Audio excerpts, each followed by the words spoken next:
Dear Creator, Redeemer, Sustainer, please bring me to peace through blessing my heart, my mind, and my soul. Please heal any fear-filled inner thoughts or outer actions. Open my heart to love all that is within me and all that surrounds me. Open me up to everlasting peace and unity with myself, my partner, my children, siblings, parents, friends, and strangers. I choose to live in the house of love rather than in the house of fear. Help me to bring peace to my home, community, and the world we live in. For this I give you thanks and dedicate my life to serving the cause of peace and love in my lifetime. Jennifer Allen, September 11th, 2001. Written in response to the September 11th attack on the Twin Towers in New York City, with the hope that if I can become a person of peace within, it will be reflected in the world without the outer world. Amen. Amen. And I give this to you with my heart. Thank you, Jennifer. For the journey. You. So what brought you to such a deep place? I mean, was it just all of us have a remembrance of 9/11. I mean, all of us can probably, it's like one of those demarcations in our life, you know? Sure. And was there something specific that brought you to this, or was it just the total idea of what was happening and the pain and suffering of so many?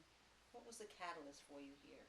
Well, when it happened, I was sitting with in my office, and my secretary, her family is all from New York, and her parents' best friend worked in that building, but he left, and she said he's a volunteer fireman, she knew he'd go back in, and he did go back in, and we're sitting with her waiting, watching TV, watching this whole thing fall apart, and knowing that he probably didn't survive.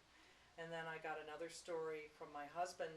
His best friend's daughter, her best friend was up in the building at the top, and she could not get out. And so she finally called her mother and said, I love you, it's too hot, I have to jump, and she jumped. Mm-hmm. Those two things were so horrifying, along with everything else that was going on that whole day.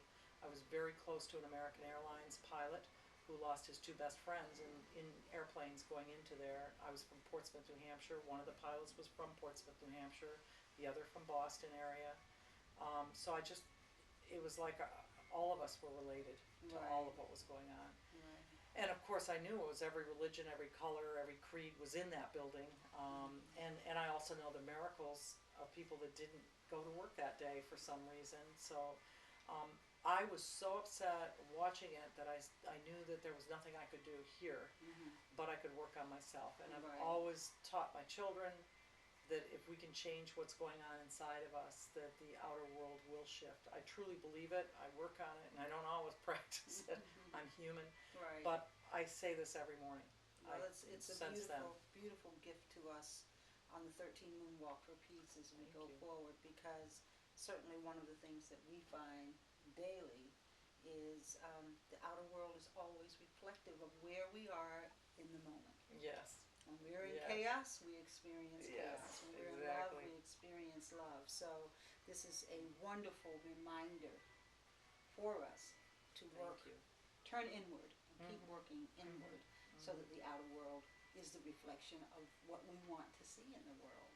So I really want to say on behalf of the team, thank you so much for this, because I know, knowing you these last few days, I do know that you come straight from the heart. Well, thank you. That's a gift.